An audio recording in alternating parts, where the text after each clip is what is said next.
Hello bro, mayong gabi ida bro. Mao ni ang connection. Imong matan-aw diha sa mismong PCB bro nga naay mga pins.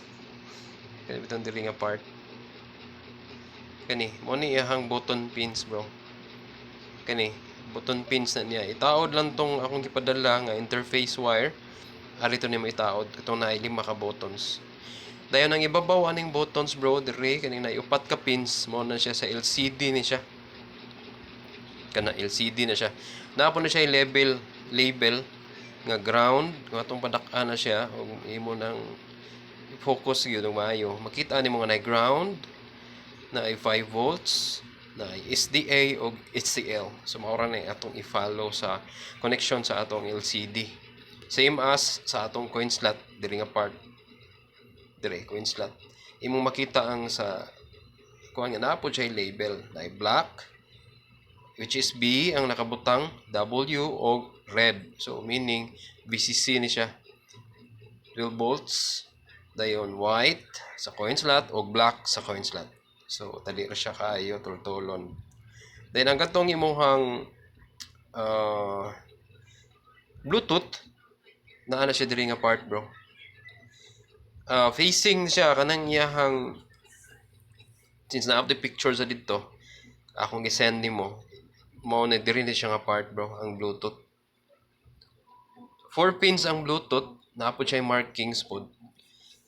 Hinoon magatubang hinoon tong ihan chips ug ang kani nga charging port or kani nga port, power port sa Arduino mismo. So magatubang siya. So hansak na nimo siya sa socket bro. Good to go na siya. So ari sa ta sa pin diri. Wala na ko na padala habilin diri yan bisa ako itong ipadala to nimo USB nga connector. Hinoon kung na kay extra nga USB diyan nga mga cord bro. Any USB device or kanang mouse bro nga guba pwede na nimo i-cut imo ibutang diri sa kaning USB nga port. Pwede ra sad siya na may pin diha dili pita. Pwede ra sa anha top diha. So kani diri corresponding ni siya sa parehara ni siya ani nga port.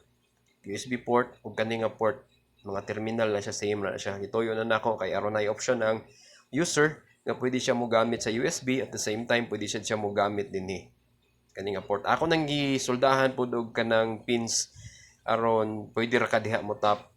Pwede ra pud diri sa USB. So ang orientation sa positive ba niya bro kay ang USB na siya positive ug negative. So atong makita di ba na square mao na siya ang negative din apart. Kaning diri babaw negative din. Ang sunod nga port niya nga open I mean diri nga pin kani ikaduha there rightmost man ni ang sunod ang wala mo na siya ang positive nga part niya. So if ever na manay pin diha makakuha kag positive diha niya negative sa ning usa kaning pinaka ning tupad sa kapasitor bitaw tupad ani. So negative na siya then positive ni siya kani positive positive na siya. So red and black man tong wire na pwede ra to i-tap nimo diretso da if in case wala pa ka USB nga connector. So in ana ra siya bro. Kani siya port 1 USB 1. Kani siya pares-pares man na siya na ano siya nakabutang indicator nga pares sila. So port 2 USB 2. So port 3 USB 3. Port 4 USB 4. Ani then port 5 so on and so forth nagka-correspond na siya sa certain USB at the same time na apod siya connection sa kaning mga pins. So pwede ra to nimo i-try bro since naka USB diha. I mean USB naman noon. I mean kanang motor nga connector pwede extensional na sa nimo wire. If na kay point wire pwede ka mo tap diri. So naman na naka-program na daan pwede ra na nimo i-testing. So sendan ti ka mangay ko nimo Gmail kay akong i-tag ang software para ma-install nimo sa imong Android phone ang para programming mode ani niya. So let me know if nataod na nimo ang imong LCD, imong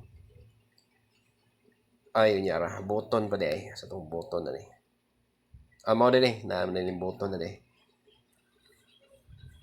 So inalang ko kung natawag na nimo imong button, ang imong LCD o ang coin slot kay mo proceed ta sa next nga procedure para guide ka or sa hantod nga mahuman ni nimo ang whole procedure or maka-function na ang machine.